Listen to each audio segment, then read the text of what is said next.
temos que ser também flexíveis e sem necessidade de muita seriedade aqui. Dessa conversa nossa, seriedade sim, claro, mas descontraída. Eu ouvi com muita atenção o que o Frederico falou, e eu queria aproveitar a presença dele aqui para tentar, na verdade, uma cola. Não sei se você se lembra ainda do significado da palavra cola, ou seja, ter de você uma informação especial que consiga resolver algumas das dúvidas que eu tenho com relação à arbitragem. A arbitragem, como nós sabemos, é um procedimento, a princípio, sigiloso, e corre entre as partes e entre os advogados que trabalham para seus clientes na arbitragem e o Tribunal Arbitral, claro, ele mesmo. Mas uma das coisas que tem, um dos assuntos que tem, eu sei que você já escreveu inclusive sobre isso, mas que para mim é um ponto de interrogação, é o chamado financiamento da arbitragem.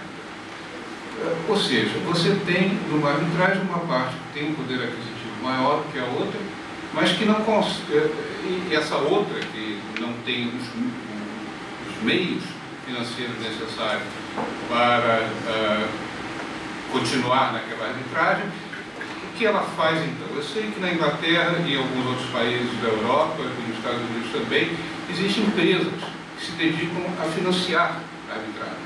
Ou seja, você não tem dinheiro para pagar as custas, não tem dinheiro para pagar os advogados, você recorre a uma empresa financeira que adianta o dinheiro que vai facilitar a vida daquele que não tinha disponibilidade naquele momento. Muito bem. Se tratando da Inglaterra, ok, o sistema da Common Law é diferente do sistema nosso, do sistema civil nosso, mas a nossa arbitragem tem uma característica muito específica, que é o sigilo. Como é que se faz, então, numa arbitragem em que parte dessa arbitragem, que não tenho os recursos necessários para fazer andar aquela arbitragem, da sua parte, claro, se eu for recorrer a alguém, a uma empresa, um terceiro, esse terceiro, na minha concepção, vai exigir, para que o dinheiro seja dado, que algumas garantias sejam dadas e que eu esteja colocando, eu como entidade financeira, eu seja informado do que está acontecendo. Esse dinheiro meu eu vou colocar em quê? Num procedimento arbitral, mas que procedimento arbitral é esse? Essa é uma das dúvidas que eu tenho. Como é que você vê isso? Tá bom, na Inglaterra eu sei que existe, em outros países também. Aqui no Brasil eu sei também que é alguma coisa incipiente. Ana Tereza, talvez, por estar militando mais na arbitragem, talvez possa também trazer um elemento com relação a isso. Mas como é que você vê, então, essa mudança de atitude de um investidor que não vai colocar seu dinheiro numa aplicação financeira qualquer, mas sim financiar uma arbitragem? Bem, é uma pergunta bem complicada que ainda está sendo debatida bastante pelos acadêmicos, mas tem alguns pontos aí que você levantou que eu vou tentar responder. Primeiramente, eu não vou comentar muito sobre a posição aqui no Brasil, porque eu não sou um advogado aqui e seria inapropriável, talvez até eu vou sofrer alguma infração, alguma multa aí da OAB por tentar dar conselhos sobre direito brasileiro. Não, está autorizado. A representante do OAB. Bem, de qualquer forma, na Inglaterra, como em muitos países de common law, na realidade o financiamento de um litígio ou uma arbitragem de um terceiro era crime, era chamado championship. A Austrália inventou invenção de financiar e decriminalizou o charity. E a razão por que isso era um crime é porque eles não queriam incentivar litígios que não tinham nenhum mérito, que simplesmente iam ser financiados por talvez uma parte que queria se vingar do proposto real, financiando um terceiro. Porém, ele não é mais um crime, ele ainda é uma infração civil. Então, o que é proibido na Inglaterra e não na Austrália, e cada jurisdição tem seus próprios nuances e critérios, é que uma vez que o financiador começa a controlar a arbitragem ou litígio, isso normalmente é visto como uma infração e é punido, ao ponto que nós temos um julgamento inglês do SR Petróleo, onde existe um comitê da ICA e da Queen Mary, uma universidade, que formou um relatório se custos arcados, normalmente o custo de um financiador é um multiplicando do valor que foi passado, do capital, ou uma porcentagem do valor da causa. Normalmente 200% a 300% do valor que foi investido na causa. Se isso ocorrer e eles começam a controlar, existe, tanto na Inglaterra no litígio quanto na arbitragem, provimentos para que a parte que sofreu um litígio que não tinha mérito, que não foi realmente o due diligence feito antecipadamente, o fundo pode ser reivindicado por forma de sanção de custos e honorários da parte que sofreu o litígio, o réu. A respeito do ponto de a obtenção do financiamento e a necessidade de divulgar documentação para poder obtê-la, na Inglaterra temos duas coisas acontecendo: a confidencialidade do processo de arbitragem e o que a gente chama de privilege, que na realidade não existe bem. O sigilo é uma coisa diferente nos países de direito civil. A respeito da confidencialidade, sempre existe, pelo menos no direito inglês, uma implícita permissão para você divulgar informações, portanto que elas continuem confidenciais. Ou seja, se você não está divulgando para o público, mas simplesmente para seu representante legal, ou seu contador, ou alguém que necessite, os diretores da pessoa jurídica, por exemplo, ele mantém a confidencialidade, isso não quebra a confidencialidade. O sigilo advocatício na Inglaterra e nos países common law, ele é um direito proprietário do cliente sobre as informações secretas. Então, o advogado não pode divulgar, ele não tem o direito de fazer isso porque não é a propriedade dele para poder divulgar. Mas o cliente pode. Agora, normalmente na Inglaterra tem dois tipos de privilégio. O privilégio profissional, que vem sobre tanto os trabalhos transacionais quanto o contencioso. Por exemplo, o parecer, ele beneficia sobre o privilégio profissional, e o privilégio de litígio, que é diferente. Ele não somente surge entre advogado e cliente, mas sim também por terceiros, se o propósito dominante é para utilizar no contencioso. Então, por exemplo, se você quer obter uma perícia para ver se realmente essa arbitragem tem mérito ou não, você pode obter a perícia. A perícia é criada pelo perito e não pelo advogado, e ele ainda é mantido sob sigilo. Da mesma forma, existe ainda um corpo de jurisprudência nasciente sobre isso. Mas o que é conversado e debatido bastante na Inglaterra, porque não temos jurisprudência para os financiadores, é o papel de asseguradores. E quando você tem que divulgar, por exemplo, seu litígio para uma seguradora. Então eles comparam aquilo ali, onde o sigilo ainda é mantido, e eles aplicam isso aí para o financiador. Mas isso ainda é a ser determinado pelos tribunais ingleses. Fernando, como você também me mencionou, eu queria enfatizar aqui que essa sua pergunta é muito relevante, porque, não sei se é do conhecimento de todos aqui, mas é absolutamente presente no nosso mercado jurídico a presença de fundos de investimento que estão adquirindo lides, sejam arbitrais ou judiciais. Então, o fundo, através de cessão, adquire os direitos de uma das partes litigantes e, se vencer no final do litígio, os recursos da condenação a que faz uso essa parte vão ser revertidos ao fundo de investimento. Nós já temos no Brasil um número expressivo de fundos de investimento sendo criados e já em funcionamento para investimento em litígios, e essa é uma questão que me parece de grande relevância, inclusive para avaliação do Conselho Federal da OAB, porque isso precisa ser regulamentado, né? Com toda razão. Isso precisa ser regulamentado porque isso pode gerar, como o Frederico mencionou, uma série de distorções. O sigilo do próprio procedimento arbitral, da divulgação daquela documentação, sem a anuência da outra parte com relação a esse financiamento. E, no meu entender, esse financiamento dado a uma das partes tem que ser disclosed, tem que ser levado ao conhecimento da outra também.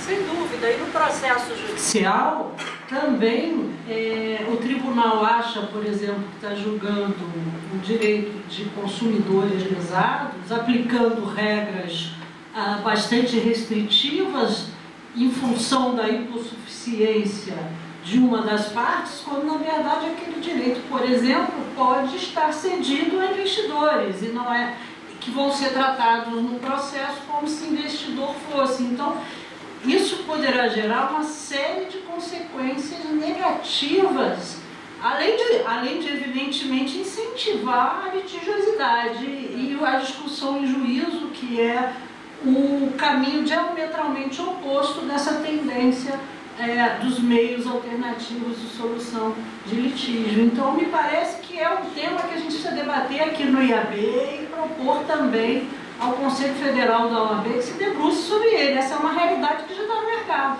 né? E não está regulamentada no Brasil, mas já está disseminada. É por isso que eu queria ouvir a posição do Frederico e a explicação dele sobre como isso funciona.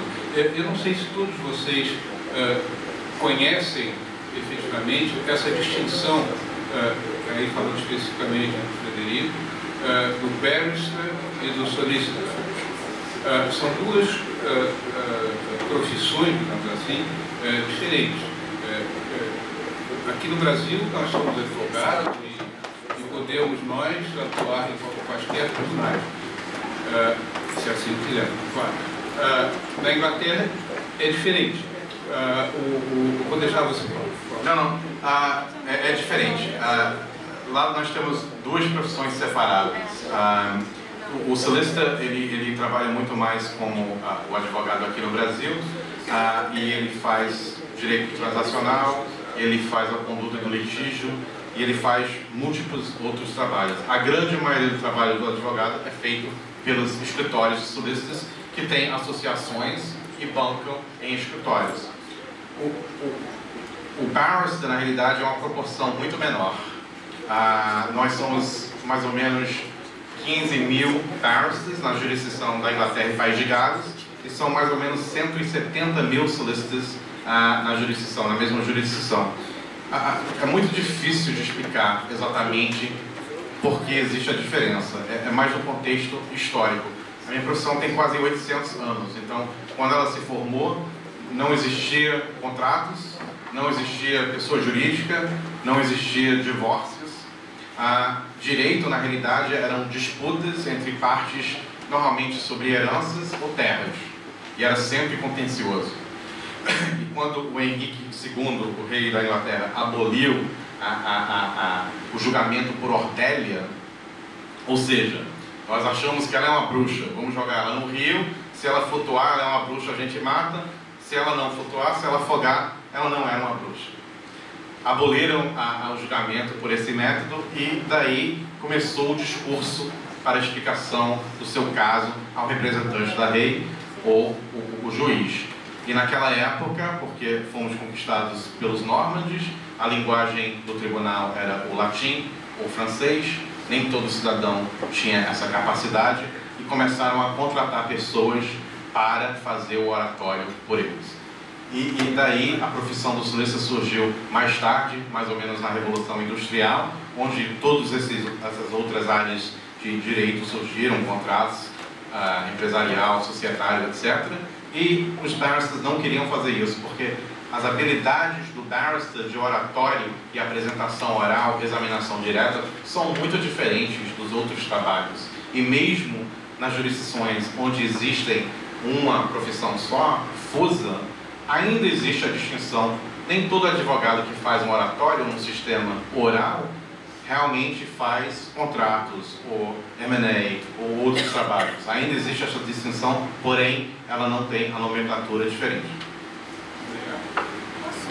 Só uma curiosidade aqui, no Brasil, segundo apurado no ano de 2018, 52% do total de advogados são mulheres.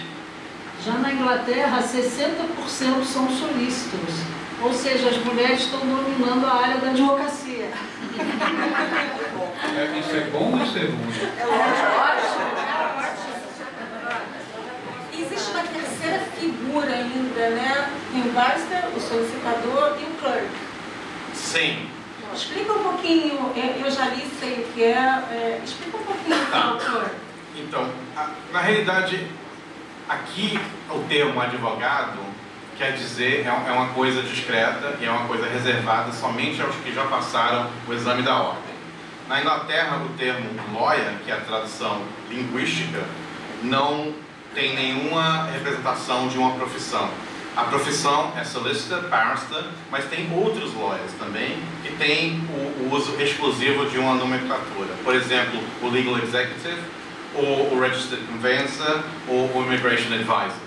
Todos são lawyers, inclusive paralegais. Qualquer pessoa pode ser um lawyer. E num escritório de advocacia dos solicitors, qualquer pessoa pode advogar sobre supervisão de um solicitor. Então, tem muitos escritórios que, na realidade, só tem um ou dois advogados passando a ordem, registrados, mas tem múltiplos funcionários que trabalham sob supervisão, em teoria, e fazem tudo que um advogado faz. O clerk é um funcionário administrativo do barrister. Até pouco tempo atrás, nos últimos 10 anos, antes desse período, o barrister era proibido de ter qualquer contato direto com os solicitors para poder fazer seu marketing. Então ele era proibido até de ter um cartão de visita. Então o clerk fazia todo o marketing, a administração e representava os barristers. Os barristers eram esses intelectuais que ficavam nas torres brancas deles se achando o máximo. Hoje em dia a gente tem que ralar um pouco mais para conseguir ganhar a nossa reputação e reconhecimento para conseguir ganhar casos. Então, o clerk hoje ele tem uma função de marketing, de financiamento administrativo, de agendamento, ele é tudo, secretário, marketing, todos os departamentos que são auxiliares à atuação do barrister. Na realidade, os três serviços estão qualificados dentro da advocacia. O clerk não. O clerk está fora. O clerk não. Mas já esteve lá atrás, mudou. Sem ofender nenhum solicitor, os solicitors na realidade eram os clerks dos barristers. E até o nome solicitor surge porque eles solicitavam trabalhos para os barristers. Só uma dúvida que eu tenho. Na arbitragem, tanto pode funcionar o solicitor quanto o barrister. Não há nenhuma. Regimento no Reino Unido. Como no Brasil, ele não é visto necessariamente, não há nenhum requerimento que você seja um advogado formado. E com a globalização e a multinacionalidade de escritórios advocatícios, nos Estados Unidos e no continente não existe essa divisão. Então, existe agora não quero dizer moda, porque está deixando meio superficial, mas existe com certeza uma mudança onde os solicitors que fazem sustentação oral se chamam de counsel, que antigamente era reservado somente para os barristers. mas vou fazer uma pequena piada. Na Inglaterra ainda, os barristers se referem um ao outro como o meu learned friend, ou seja, o meu amigo com educação.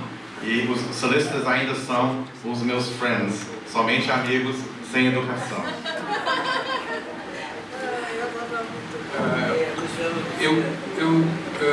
Eu acho que seria interessante termos também a participação da nossa plateia aqui.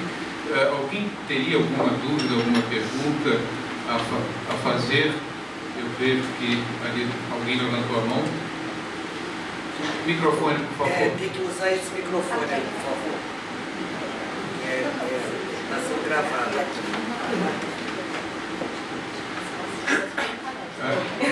Tudo bem? Boa noite. Meu nome é Daiane. A minha pergunta é a seguinte.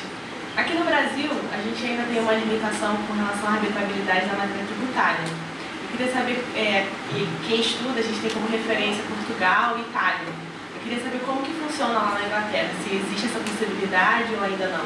Não, disputas de tributação ainda são exclusivas aos tribunais, que são... A palavra tribunal na Inglaterra tem um sentido diferente. Nós temos o sistema das cortes, que são os tribunais brasileiros, e os tribunais que dão mais acesso ao cidadão. Então é um fórum mais informal, onde não se necessita necessariamente de representação jurídica formal. O autor ou o réu pode se autorrepresentar e ele ainda fica no domínio, ele não é arbitrável através de arbitragem.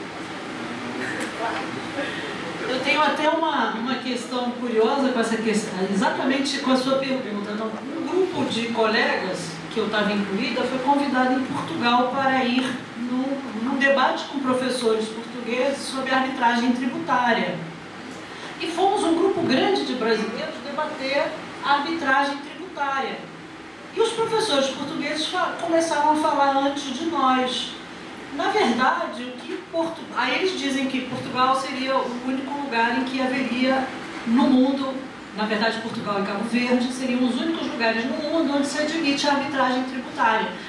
No entanto, embora eles usem essa nomenclatura de arbitragem tributária, o que há em Portugal, na verdade, é um tribunal administrativo, como nós temos aqui no Brasil, para julgar sem prejuízo do judiciário a questão tributária. Então, tecnicamente não há arbitragem tributária em Portugal, porque eles usam essa nomenclatura, mas não é arbitragem, é um processo administrativo, né? Então acho importante esclarecer isso.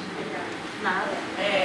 Com relação ao sigilo, aqui a lei de arbitragem, ela não tem uma previsão expressa sobre o sigilo, né? É uma questão de mercado. Como lá, o common law, existe uma previsão expressa ou é mesmo o conceito do costume?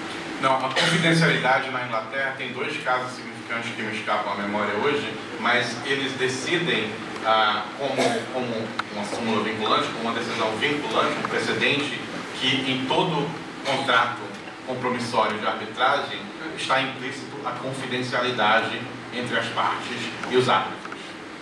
Não é uma previsão legal, Ela é uma previsão legal, mas ela surge das fontes de jurisprudência e não do estatuto. Ela não é codificada, mas ela é reconhecida em rígida, é lei. Alguém mais tem, por favor?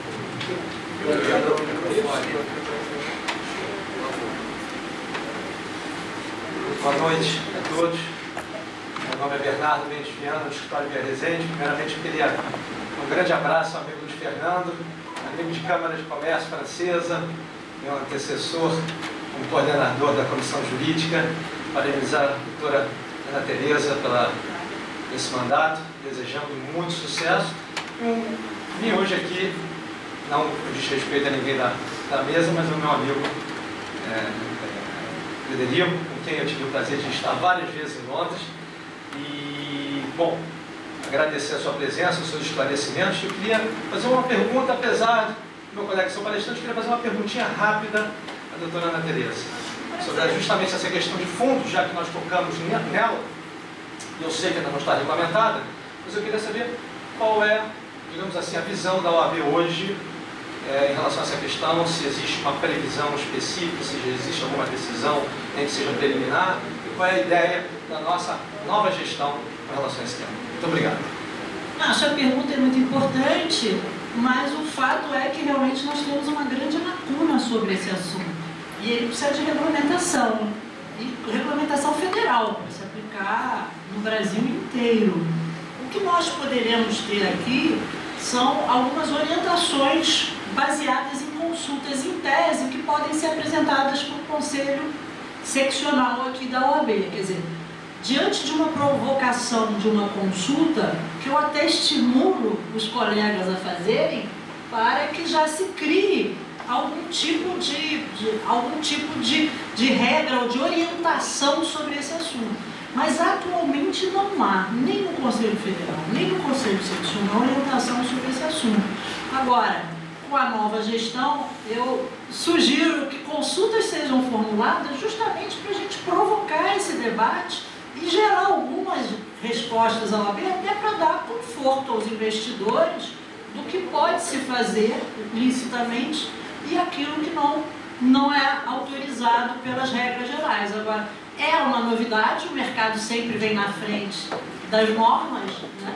As normas vêm depois para regulamentar uma realidade que o mercado criou, e eu sugiro que os colegas que trabalhem com esse tipo de fundo, que façam consultas para que nós geremos verbetes para serem invocados. Mas em algum momento terá que haver um provimento federal, do Conselho Federal da Ordem, regulamentando esse mercado, ou ao menos dando algumas diretrizes para dar segurança jurídica na sua utilização. Obrigado. Só queria acrescentar, no meu entendimento, no momento eu estou contratado por 2 fundos, um inglês e um australiano.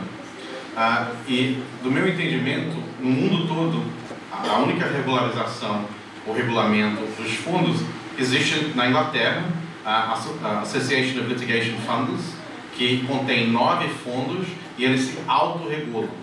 Eles se autorregulam ao ponto de, foi reconhecido pelos julgamentos ingleses, que hoje em dia o fundo é um recurso disponível para os clientes, que o advogado tem agora o dever de estar ciente e, quando apropriável, aconselhar. Mas se você aconselhar ou recomendar um fundo que não seja um desses 9, isso pode se tornar negligente caso surja um problema mais para frente. Mas é o único regulamento que eu conheço no mundo no momento.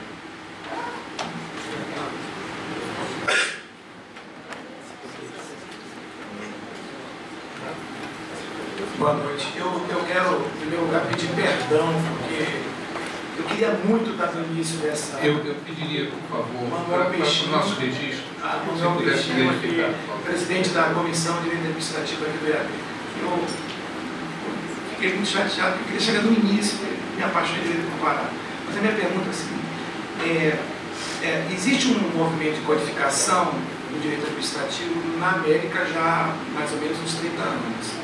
A minha pergunta é, este movimento de codificação dessas leis, né, que regulam o Estado, o direito administrativo, ela também alcança um nível significativo? E a segunda pergunta é, como se dá, porque realmente eu não sei, o sistema de arbitragem, de conciliação e arbitragem que envolvam matérias do Estado, seja, enfim, qualquer organismo do Estado. Eu sei que é um pouco diferente comparar o Brasil, mas até porque também nós temos uma experiência de Suprema Corte muito recente na Inglaterra, e talvez os Estados Unidos estejam, entre aspas, assim, já há muito tempo no caminho de um direito administrativo bem codificado, né? Como se dá isso no sistema inglês? Mais uma vez pedindo perdão, porque eu queria muito ouvir Vossa Excelência e demais na mesa. Cheguei atrasado, infelizmente. Desculpa, você pode ressaltar a segunda pergunta? Como se dá esse sistema de arbitragem envolvendo matérias do Estado, né? Órgãos com personalidade? Eu sei que é um pouco difícil fazer a comparação, mas mais ou menos assim. E uma terceira, explorar, desculpe, qual seriam os contributos deste modelo de arbitragem que o Brasil poderia não incorporar, mas já que nós estamos num processo, né, claro, assim, de amadurecimento ainda no Brasil, poucas experiências, mas o que nós podemos aprender com o sistema inglês? Obrigado. Ok. A respeito da codificação do direito administrativo, a Inglaterra, diferenciada do Brasil e dos Estados Unidos, não tem uma Constituição escrita consolidada. Tem muitas fontes constitucionais escritas, começando da Carta Magna até vários estatutos, inclusive o ato da Europa que deixou a Inglaterra entrar, e agora com a saída. Então, uma das perguntas que eu fui perguntado em outro evento foi a diferença entre o STF e o Supremo Tribunal Inglês. O Supremo Tribunal Inglês, ele é a agregação do STJ e o STF. Ela decide tanto, ela é corte de última instância judicial, tanto quanto constitucional. Na realidade, problemas constitucionais não surgem com tanta frequência. Uma exceção para isso foi um caso que foi trazido pela Gina Miller sobre a ativação do artigo 50 do Tratado de Lisboa para a saída do Reino Unido da União Europeia.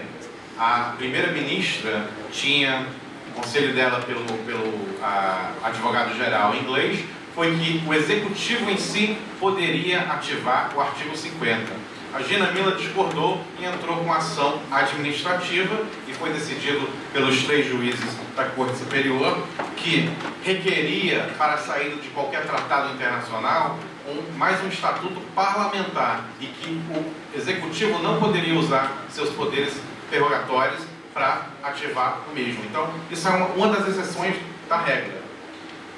Codificação do direito administrativo, nós temos uma parte 54, no CPC inglês, que codifica o processo administrativo. Mas as leis são encontradas em várias fontes, inclusive alguns estatutos e a jurisprudência inglesa.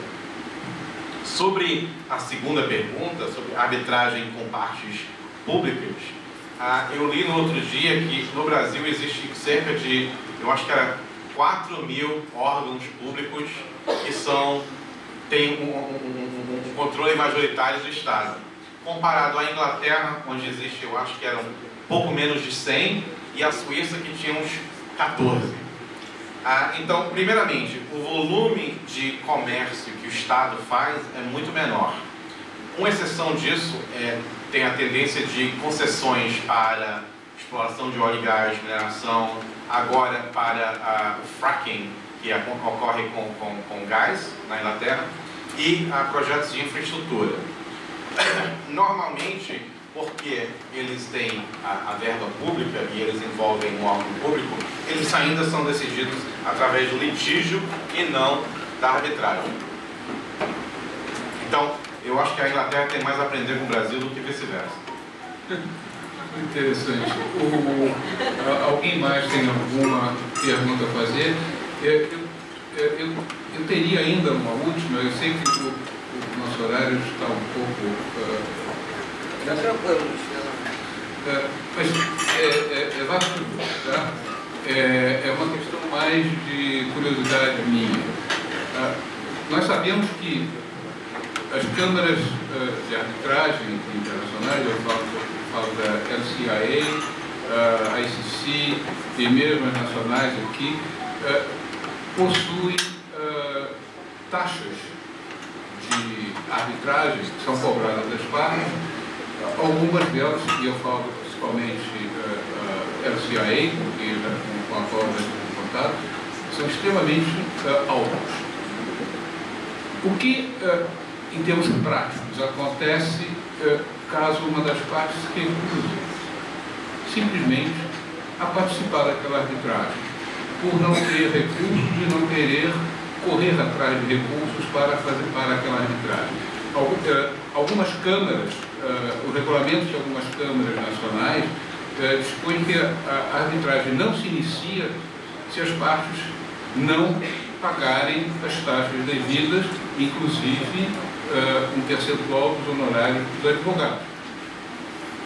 Mas Se a parte decide simplesmente, não aceito essa arbitragem, não quero ir, e tendo por trás um contrato que prevê que a arbitragem é a única forma de solução de controvérsias decorrentes daquele contrato.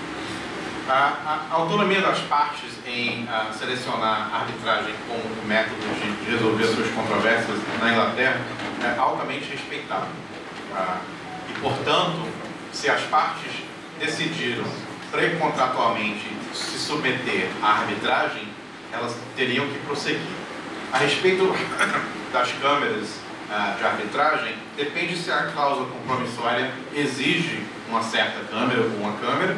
Na Inglaterra a gente tem muito mais comumente as arbitragens ad hoc, que não tem câmera nenhuma, ou as regras, por exemplo, a LMA, que é a Associação de Árbitros Marítimos de Londres, que não tem uma instituição em si, mas você utiliza as regras e os árbitros na sua lista.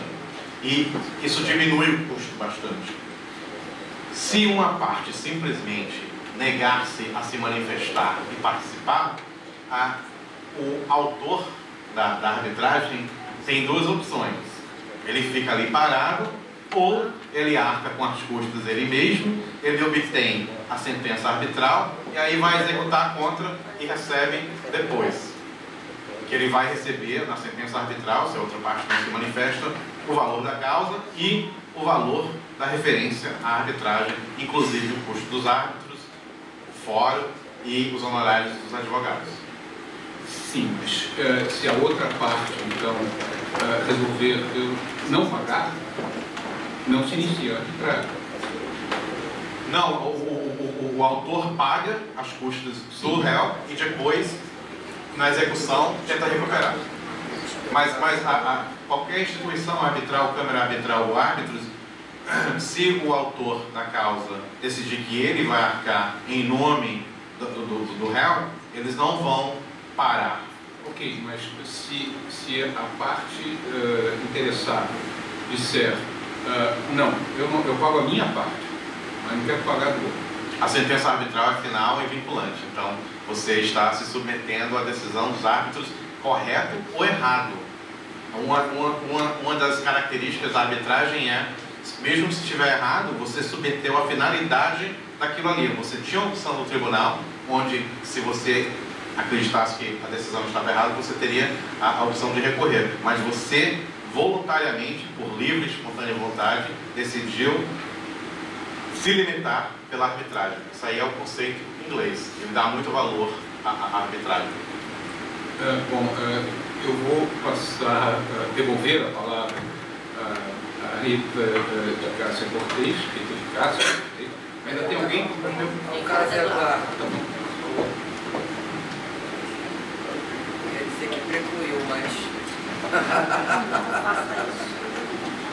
Mas pelos sistemas precedentes, você tem anotado aqui, você tem uma palavra para mim. Boa noite. Fazer uma observação e indagação, fugindo um pouco do tema da arbitragem, uma vez que eu atuo na área criminal. Então, eu tive a oportunidade de morar 3 anos em Londres e fiz um LLM lá na Universidade de Londres. Na época eu tinha uns amigos, uma amiga que fazia a pós-graduação, ela era barrister, explicou. Eu vou prestar um esclarecimento para saber se ainda é assim.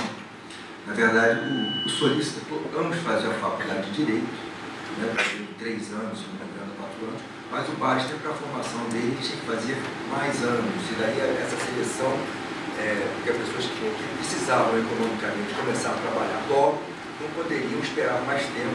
Então havia uma distinção barrister se sentir de uma formação mais aprimorada. Mas que a grande diferença do barrister, e essa era a marca, é que o barrister tinha o direito de audiência perante a corte. Os solistas não têm. Então, dos julgamentos que a gente ia, ficavam os solistas atrás, dando informações, mas só quem se dirige à corte, ao juiz, é o barrister. E tanto que eu lembro que tinha um caso, que era um solista que foi condenado a ter que ler para a corte uma retratação, e ele queria ele mesmo ler e não podia ler porque não tinha o direito de audiência. Então ele tinha que contratar um barrister para ler aquela retratação dele e estava indignado com aquilo que ele ia ter que pagar os honorários do barrister. Então essa era a principal diferença, não é? O barrister. E a questão do clerk, que é a Adriano era um cara da Câmara de Barristers, que tinha assim, uns 10, 12 barristers, era um cara que era contactado pelos escritórios de advocacia, né, que diziam, estou precisando de um barrister bom numa situação de um contrato de responsabilidade civil, e ele é que encaminhava, que dizia, aqui ó, tem um que é muito bom nessa área, um que é bom, ele era uma pessoa importante porque ele fazia o encaminhamento, era bom que os barristers também tivessem um bom relacionamento com ele, para não ficar também sem clientela, ele encaminhar tudo para A, B ou C. Era essa mais ou menos, então tinha as câmaras de barristers, com 10 ou 12, que tinha o Clark, que era o cara que recebia o contato dos escritórios, e ele indicava os barristers. E nos escritórios, grandes escritórios, com 100, 200 advogados, eram os solicitors que recebiam de recados simples, que eles podiam fazer escrituras, fazer separação, mas se tivesse, o caso fosse levado à corte, o direito de audiência, só quem podia se dirigir ao juiz na corte, na Suprema Corte, era o barrister. Acho que essa era a principal diferença. Então, eu pergunto se ainda é isso, se isso esclarece efetivamente qual é a diferença. E aí, dobrando, como a minha área é criminal, também acaba muito em moda no Brasil a questão do plea bargain. Eu estudei lá na época o plea bargain nos Estados Unidos e o guilty plea na Inglaterra, que eram diferentes porque nos Estados Unidos o Ministério Público entrava com um acordo fechado, o juiz só homologava, e na Inglaterra não. Havia um acordo, uma coisa assim, o acusado se declarava culpado, abria a mão do seu direito ao julgamento, o juiz estabelecia a sentença. Não havia uma orientação de que o juiz tinha que dar uma pena máxima disso ou daquilo. Óbvio que os juízes, respeitando aquela situação de que o cara havia confessado e abriu mão do direito de julgamento, davam uma pena mais branda do que normalmente, senão não haveria estímulo nenhum para que as pessoas se admitissem culpadas para receber e abrir mão do seu direito ao julgamento. Se ainda permanece assim, ou se hoje já é permitido aos prosecutors lá que eles apresentem sugestões de penas para os juízes nas sentenças criminais. Essa é a minha só estou fugindo aqui um pouco. Mas como é mediação, como é acordo, então tá na área. Tá, então cada pergunta, como eu entendi, de cada vez. Qualificação. Todos os advogados, barristers e solicitors têm 3 fases de qualificação. A primeira é acadêmica, que normalmente é um bacharel em Direito, ou um bacharel em outra matéria com curso de conversão, que é uma pós-graduação de 1 ano. Todos fazem isso igualmente. Daí, separam-se. Os solicitors fazem um curso vocacional. Os barristers também, mas são diferentes. O solicitor faz o LPC, que é um curso de pós-graduação de 1 ano, e o barrister faz o BTPC, que é uma pós-graduação diferente, que é mais oral, que é mais praticando as habilidades de oratória. Daí tem a fase profissional, que é a terceira e última fase. Não é como estágio, ele é um requerimento necessário para você se formar. Para o solicitor é chamado um training contract, um contrato de treinamento, e normalmente é 2 anos e requer 3 cadeiras. No mínimo, uma contenciosa e uma não contenciosa. Tem que fazer os 2. Não necessariamente, existem isenções também. E daí, ele é admitido ao role of solicitors como um solicitor. Para o barrister, a fase profissional é 1 ano de pupillage. E daí, ele normalmente passa 6 meses seguindo um barrister mais experiente. E depois, os últimos 6 meses, ele está, a gente chama de pé, on his feet, e ele está fazendo audiências, ou ela fazendo audiências sozinhos, mas nas cortes inferiores. Depois disso, ambos ainda são proibidos de atuar sozinhos, independentemente. O solicitor, uma vez qualificado, ainda tem que atuar por no mínimo 3 anos dentro de um escritório onde há solicitors mais experientes, e os barristers têm que atuar nas câmeras onde existem barristers experientes, porém não supervisionados, mas eles têm aquela rede de segurança. Então, na realidade, o solicitor que tem mais 1 ano de qualificação do que o barrister. E a razão por que os barristers é mais difícil, é mais desafiante, é porque até recentemente, uns 8 anos atrás, não tinha nenhum pagamento. Todos os barristers têm que ser autônomos. Nós somos proibidos de ter qualquer associação e qualquer retainer que possa ser visto como um contrato de trabalho. Nós temos que manter a nossa independência. Existem também barristers que são empregados, eles têm regras de conduta um pouco diferentes. Tá? Eles são empregados normalmente por escritórios de solicitors ou por departamentos jurídicos de empresas. Questão 1 respondida? Tá. Questão 2, direitos de audiência. Todo solicitor, uma vez admitido, ele tem direito de audiência para a primeira instância. O barrister tem direito de audiência para todas as instâncias. Então, no sistema que eu descrevi, a história e o contexto de 800 anos, os barristers sempre fizeram oratório. É muito difícil de explicar isso num contexto de direito civil com a profissão fusa. A analogia que eu dou é de medicina. Existem os médicos e os cirurgiãos. É muito pouca coisa que exige uma cirurgia. Então, é muito menos cirurgiões. Na realidade, o paciente vai para o médico e só se necessário, uma vez avaliado pelo médico, a cirurgia, ele refere o paciente para o cirurgião. É mais ou menos o mesmo sistema. Existe agora um movimento direcionado à fusão, porém a fusão não ocorreu. Então, essas linhas estão meio ofuscadas. Existem solicitores que têm direito de audiência em todos os tribunais e existem barristers que podem obter casos diretamente do cliente. Porém, resumindo para o propósito de 5 minutos respondendo uma resposta, é isso aí. Ok? Número 3, plea bargain. Na realidade, é muito diferente da delação premiada que você tem no Brasil. E uma das razões é porque a gente não tem o mesmo contexto daquelas grandes cartéis de corrupção, quadrilhas de corrupção que existe aqui. Então, nunca houve até agora, que eu saiba, talvez séculos atrás, a necessidade de ter tantas delações para poder chegar até a pessoa lá no topo da quadrilha, que é tão enorme. Então, o plea bargain é como você descreveu, é uma diminuição. A pessoa que se diz culpada antes da audiência está salvando a verba pública por não ter custo da audiência final. Então, ele já tem prescrito pela legislação um desconto de 30% da sentença que é prescrita. Normalmente a sentença tem um parâmetro, disso a isso. O plea bargain ele pode reduzir ainda mais pelo promotor dizer ao juiz que a gente não está pedindo a sentença mais alta dentro do parâmetro, mas a sentença mais baixa, ou além disso, mais baixo ainda. O juiz raramente vai interferir num acordo entre o réu e o promotor. Ele provavelmente vai aceitar, a não ser que ele ache que realmente é perverso ter uma sentença tão baixa. Aí ele tem a decisão final. Ou o magistrado. Tá? Bom, eu ia fazer um comentário, mas mediante as fake news, eu vou me abster de fazer. Eu vou encerrar então o evento, que aliás eu funcionei mais hoje falando em mediação e arbitragem, eu funcionei mais como mediadora hoje aqui. Eu quero agradecer. Olha, eu estou no meu momento light, pode fazer certo. Boa noite, parabéns à doutora Rita e à doutora Ana pelo evento, doutora Ana pela eleição. Eu estou iniciando uma arbitragem que me encanta muito a presença de todos aqui. E eu ouvi comentando sobre a questão do financiamento da arbitragem. Eu entendo que a arbitragem é uma justiça do futuro, porque essa justiça que a gente vê aí fora está complicada, né? A televisão está desmoralizando completamente o judiciário. Então, a questão do financiamento para a arbitragem, se já existe aqui no Brasil. Que eu saiba, existiam duas empresas pioneiras, uma peruviana chamada Lex Finance e uma brasileira chamada Leste.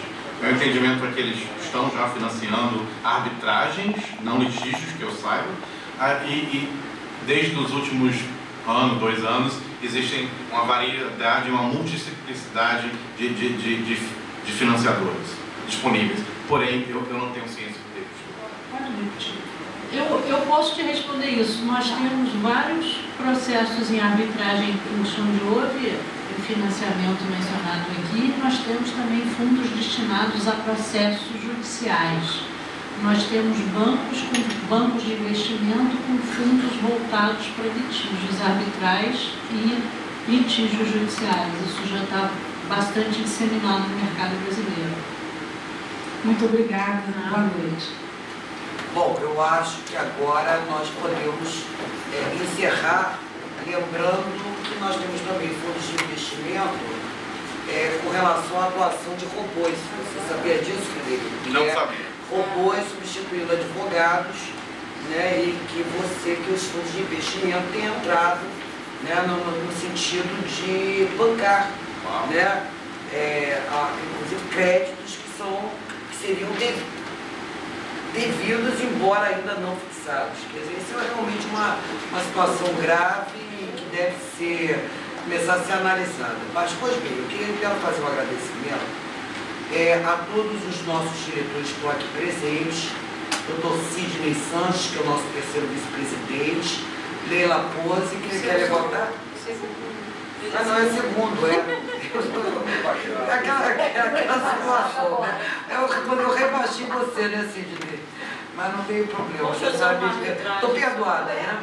Doutora Leila Pose, que é a nossa diretora de eventos, que deu apoio à realização desse evento, que foi organizado pela doutora Ana Basílio, o professor Manuel Peixinho, que já se apresentou, né, como presidente da Comissão de Direito Administrativo, Dr. Carlos Eduardo Machado, nosso secretário-geral internacional, onde já puderam verificar, né, os demais membros, Ângela, enfim, todos os membros aqui do Instituto dos Advogados Brasileiros. Quero agradecer imensamente ao Frederico. Nós vamos ter outros desdobramentos. O assunto, a matéria é complexa, é interessante. Queria falar, a trabalhista, advogada trabalhista, falar em mediação e arbitragem, se quiser que fale de conciliação, está tudo certo. Mas o fato é que eu tenho que também me penitenciar, porque quando eu iniciei a apresentação do evento, eu falei sobre a questão de troca de experiências a partir do exercício da advocacia, que tem trajetórias e formações profissionais completamente diferenciadas. Você nos deixou bem claro aqui. Nós já tivemos até uma discussão sobre paralegais, aqui no Instituto dos Advogados Brasileiros. Eu acho que eu fui a única, né, a defender a Ordem dos Advogados do Brasil. Tem uma posição contrária, né? Então, enfim, são assuntos que merecem ser debatidos. Mas eu estou me penitenciando porque o foco era a mediação e a arbitragem, aproveitando não só a experiência, mas a intensa atividade que Frederico exerce na Inglaterra, né? E dos nossos presidentes da comissão e dos dois vice-presidentes, que me honram muito hoje estar aqui dividindo a mesa com vocês, né? Então, enfim, né, eu acho que nós podemos caminhar para outras discussões certamente. Né, e vamos esperar contar com você, já como nosso sócio, né, porque eu estou te apresentando o nosso requerimento de ingresso, assinado pelos três. Muito obrigado. Né, e mais a presidente, né?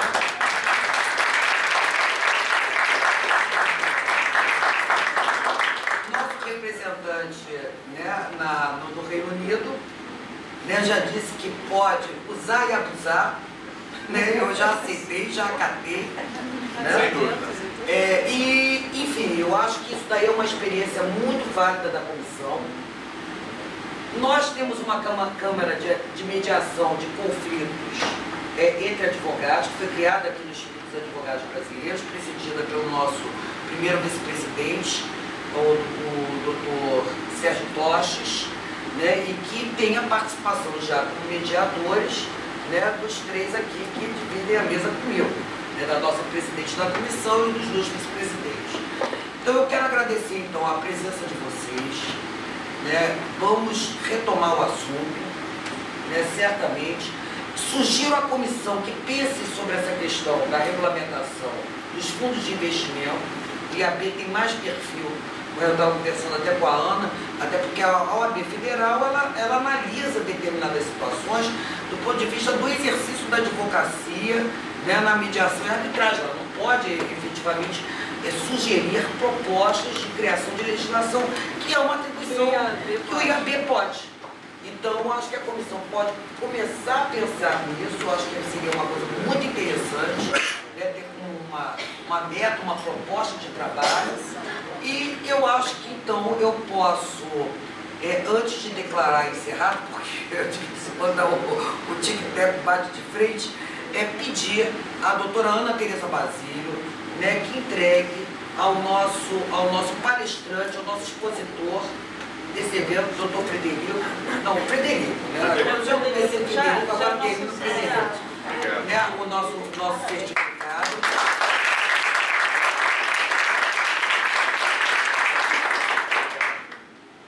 A doutora Adriana Brasil Guimarães, que entregue o certificado de participação ao nosso mediador, o doutor Luiz Fernando.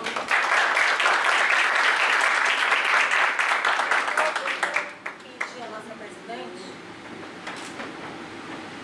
para abrir um parênteses, já que o nosso Frederico, palestrante, vai vir compor a comissão de mediação e arbitragem.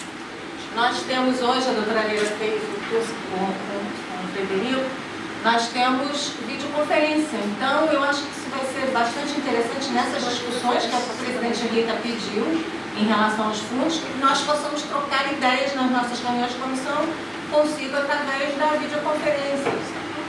Eu acho que vai ser bastante frutífera essa troca de ideias. Muito obrigado, é uma honra e um privilégio. Eu tomo a oportunidade para agradecer a todo mundo aqui da IAB mais uma vez. Foi um privilégio poder trocar essas experiências com vocês. Eu pensei que você convidar que a gente vá lá na Inglaterra, começar a trocar ideias ao vivo e a cores, pode, fique à vontade, entendeu? Obrigado. Então eu vou declarar encerrado o evento, mais uma vez agradecendo a participação de todos vocês.